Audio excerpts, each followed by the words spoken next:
10 Days Off is really a festival for every kind of music lover. If yesterday was all about pounding techno music and delicious minimal, today is all about integrity and experiment. Welcome to day number 5 of 10 Days Off.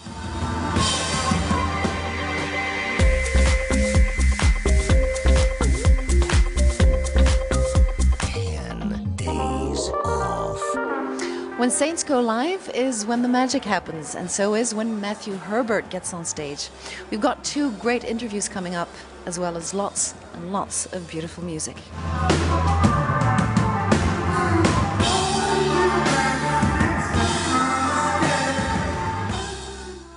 What happens when Saints go machine? All of a sudden you're surrounded by 4 cool Danish guys and you say, "Hello, how are you?" I want to know where the name comes from, When Saints Go Machine.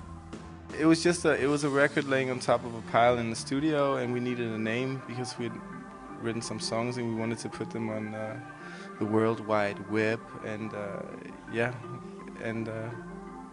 we just chose When Saints Go Machine. So now everywhere you go, people want to know where the name comes from, right?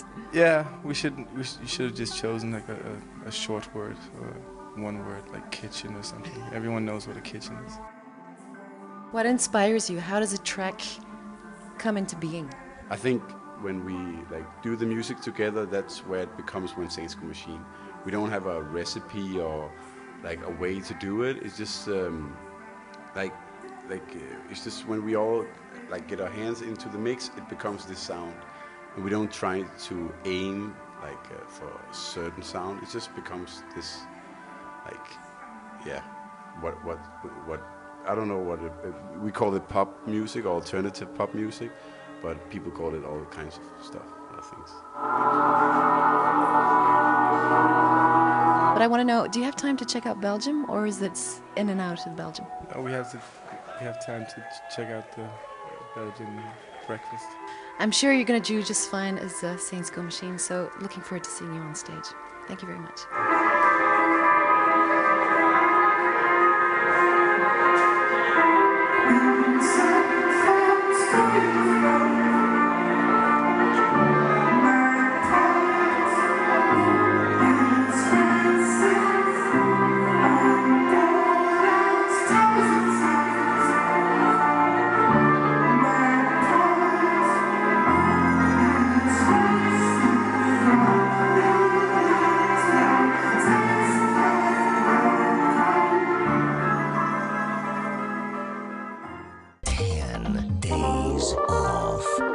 I know for a fact that many of you came to Ghent tonight to meet this guy, so I'm probably the luckiest girl in the world because I'm actually sitting next to him, Matthew Herbert. An honor. How are you? I'm okay, thank you very much. Yeah. How are you feeling? I mean, are you feeling that the summer festival season is going strong? Have you reached that stage yet, or are you still vivid and happy and healthy?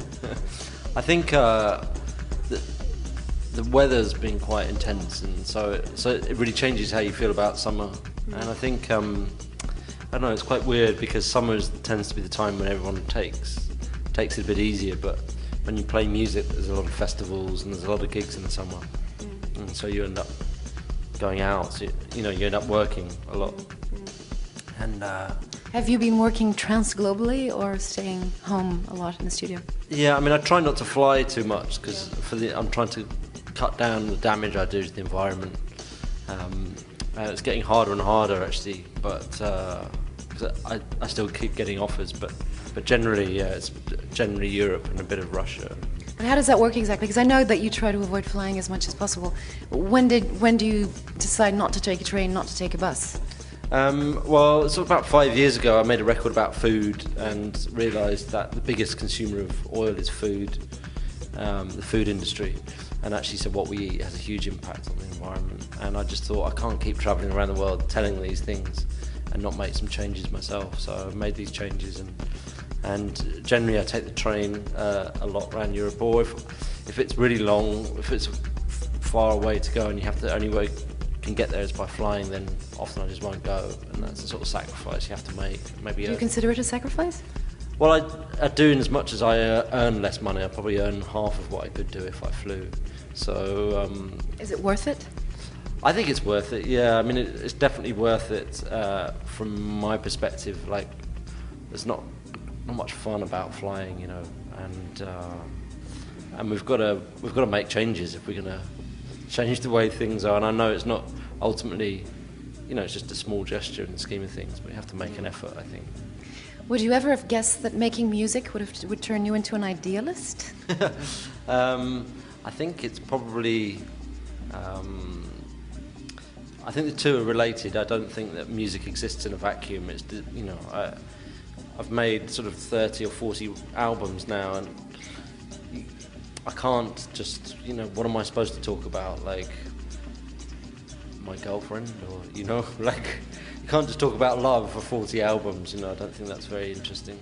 So for me, I feel like one of our roles as musicians is as a storyteller, is telling stories, and so that's what I try and use my music to do, is to tell very specific stories about things that are going right and things that are going wrong.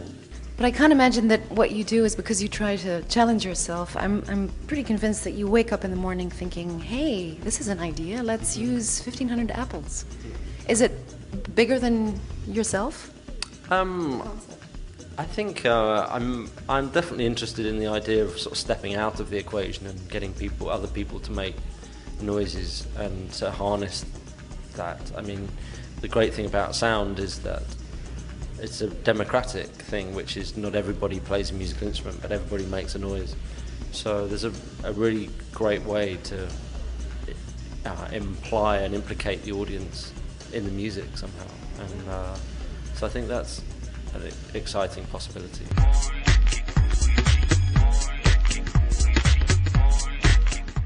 I'm sure that some people are watching now and thinking, God, I mean, he's a genius, but he's so serious about things. Are you a serious person, or do you tend to go wild sometimes? And if so, what does that look like, you going wild? I'm an optimist by nature, and that's why I do things. You know, if I was really serious and depressed, then I wouldn't do anything. So for me, the act of making music is playful in itself. And, you know, my work is turning tables and countries into music, so that in itself is a curious idea, and it's playful, so hopefully the music comes across. So I'm probably serious just because I know that I've got to start playing in 10 minutes. Okay, thank you very much for the interview. Thank you very much.